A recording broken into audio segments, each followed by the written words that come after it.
Sunbanana guys, and welcome back to my channel. It's your resident brown skin girl, and I'm back again with another video. If you are an existing subscriber, hey now, and if you're new and you're joining me for the first time, welcome. I hope you decide to subscribe and join us here. Okay, cool guys, so today we're doing something a little different, something that I'm super excited about, something that I'm madly passionate about, and this is talking about all things breastfeeding. If you're new to this channel or you haven't seen any of my other previous videos, you may not know that I am a registered dietitian, but something that's new to a lot of people is that I am a breastfeeding advocate.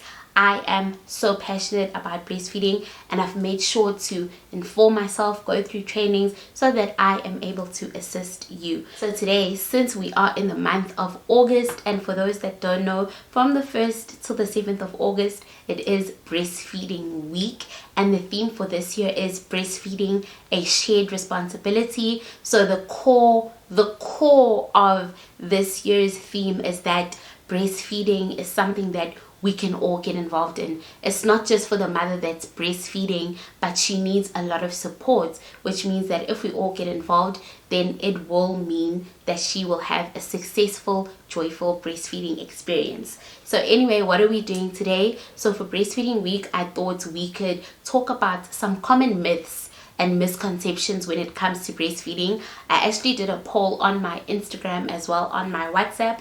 If you are not following me on Instagram, please do. I am at @Sele_Nolu, and I do a lot of polls there because I really do want to interact with you guys and give you content that you would be interested in.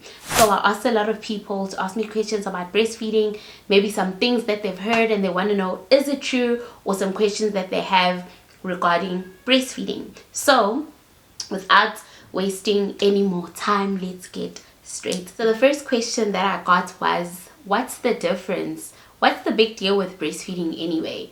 Isn't breastfeeding and formula feeds the same? I mean, at the end of the day, your baby eats, they're full, and they grow, right? Well, this is not true. There is a huge difference between breast milk and formula. First and foremost, guys, breast milk caters specifically for your individual baby's needs. Your body understands what your baby needs, and the breast milk then caters for it. So my breast milk is not going to be the same as the next mommy's breast milk, because her breast milk is catering for her baby's needs, versus a formula feed that is standardized. It's standard. So your baby, my baby, everybody's baby will get a standardized feed.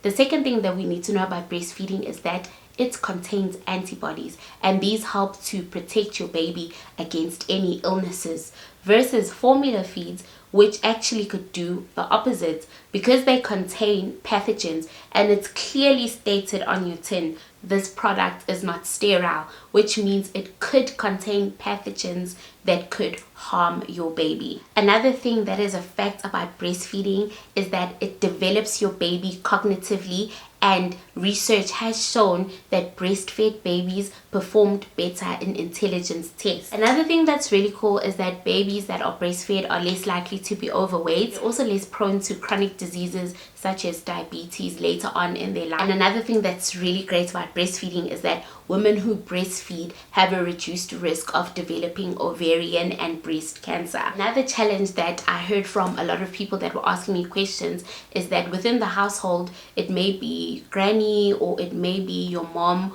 who feels that breast milk is not sufficient alone for your baby for the first 6 months. So they may feel that you need to supplement and give your baby something else before 6 months. And I'm here to tell you guys that breast milk is more than sufficient for the first 6 months of your baby's life. When you do introduce any other solids or liquids before 6 months, it does have the potential to harm your baby. Why we say that is that babies below the age of 6 months have a really immature swallowing mechanism. So what does this mean? This means that when baby eats and you give baby food before the age of 6 months, this can end up in their lungs and not in their stomach. Another thing is baby's gastrointestinal tract is immature, which means that they may not be able to absorb and digest the nutrients from the food, versus with breast milk they find it very easy to digest the nutrients from breast milk. Also, the immune system is also immature. It's not fully developed. So what can happen is when you give them food, so a food, for example, that you're very, like, you'll eat and you won't have any issues, when you give it to baby with their immature immune system, it can affect them. They're sensitive to it, and then that can result in diarrhea. And then another thing is, when you offer baby any other food or drink before the age of 6 months, they have an increased risk of allergic reactions, and this is because they're unable to digest the non-human protein well. Versus breast milk, babies below the age of 6 months find it very easy to digest that protein. Okay guys, so the next issue or question that we're going to deal with is that when mommy feels that her breasts are overly full and they're painful, and then she may feel that she needs to stop breastfeeding. So how does this occur? Majority of the time it may occur when you were unable to breastfeed your baby or empty your breast, so then they become full and then you start to experience pain. So first and foremost, I'm here to say it's normal. It's a normal complication that a lot of moms deal with, especially in the first 7 days after they've given birth. And what's great about it is that it's easily treatable and it's easily preventable. So how do we treat it when you feel your breasts are over full, or what we refer to as an engorged breast? Okay guys, so here we've got a breast model, and I want to show you how you can deal with an engorged breast. First and foremost, what you would need to do is get a warm cloth and then put on a warm compress all around your breast. What are we doing here? We're trying to stimulate milk ejection so that the milk can come out and relieve you of the pain. So you're just going to slowly put a warm compress all around your breast, and once you've done that and you start to experience a bit of relief, what you need to do now is get here by the areola, which is the brown or darker part on your breast. So what do you do now? You just slowly try to do like hand expression. So you're going to try and just slowly, gently express some milk to try and relieve the pain further. So once you feel a relief, you can then breastfeed your baby. So your baby will then latch on and then start to breastfeed. But it may be that the baby's not emptying the breast fast enough. So what you can do is, after you've fed your baby and you've put your baby to sleep, you can then try to express the breast milk. Express it so that you can relieve the pressure further. And then when you're done with that, you can take a cold compress and you can also, same process, put it all around your breast to try and relieve the inflammation. Another really nice nifty trick is to take cabbage leaves and put them on your breasts and maybe hold them steady with a bra. And if that's still assisting you but maybe not to the point where you need, you can of course take some paracetamol. So that's how you treat an engorged breast. But I feel that prevention is better than cure. So how do we prevent ourselves from getting an engorged breast? First and foremost, you need to make sure that you're feeding your baby on demand. Do not time your baby's feeds. There's no, I'm going to feed my baby every 2 hours, I'm going to feed my baby every 3 hours. No, this is infant-led feeding, which means your baby dictates when they're hungry and when they're full. So you need to familiarize yourself with hunger cues, know when your baby is hungry, and then you feed. And then when you're feeding, only when your baby lets you know that they're full is when you stop or you change to the next breast. How does your baby let you know that they're full? Two of the most common ones are, one, your baby can fall asleep on the breast, or your baby can push your nipple out of their mouth, showing you that they are full. So that's when you stop feeding. You don't decide, I'm taking the baby out now, or no, my breast feels empty, let me put the baby on the other breast. No, it's literally infant-led feeding.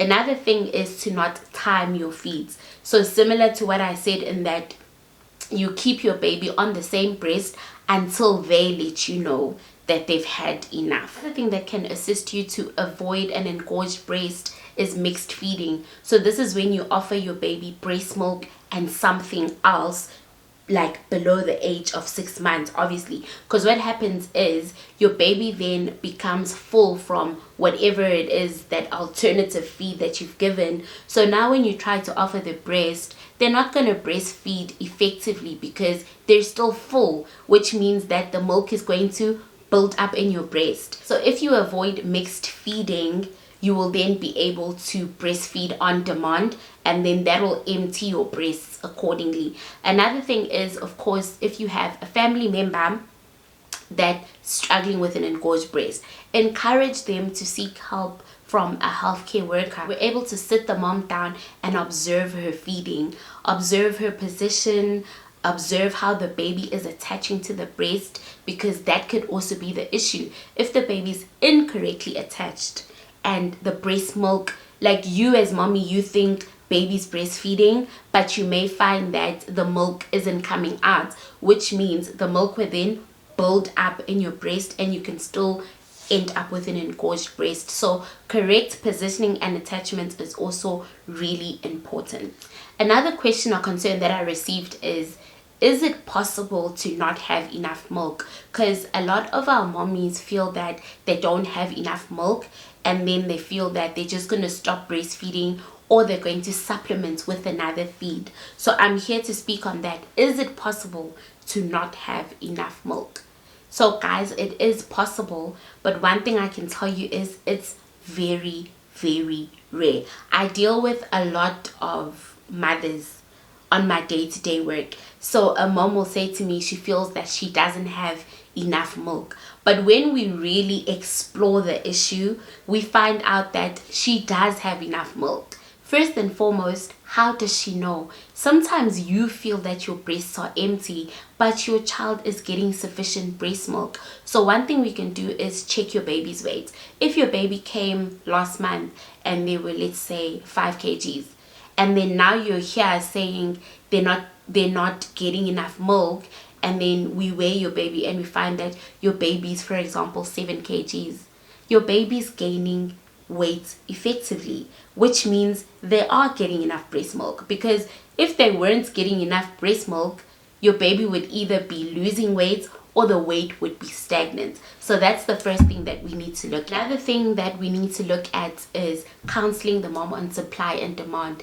Does she fully understand how the whole feeding process goes? Because with breast milk, it's a supply and demand thing. So the more you breastfeed your baby, the more breast milk will come out. The less you breastfeed your baby, the less breast milk will come out. So if you are not supplying the breast milk on demand, you may end up feeling that you do not have enough milk. So we would then have to correct that, and then you would need to start breastfeeding on demand, and the issue just like that could be rectified. So another thing we look at, as I mentioned earlier, is the positioning and attachment. It may be that your baby is not correctly attached on the breast, which means that they are not getting the milk, which would then also affect the baby's weight and could end up making you feel like that you don't have enough milk. Last but not least, we need to look at mommy's diet and her stress levels. If mommy's not eating well, it will affect her breast milk production. If mommy is stressed, she's constantly worried, that can also affect her breast milk supply. So these are all the factors that we can look at before we can absolutely conclude that mommy doesn't have enough milk. And guys, I promise you from experience, 9 times out of 10, mommy has enough milk.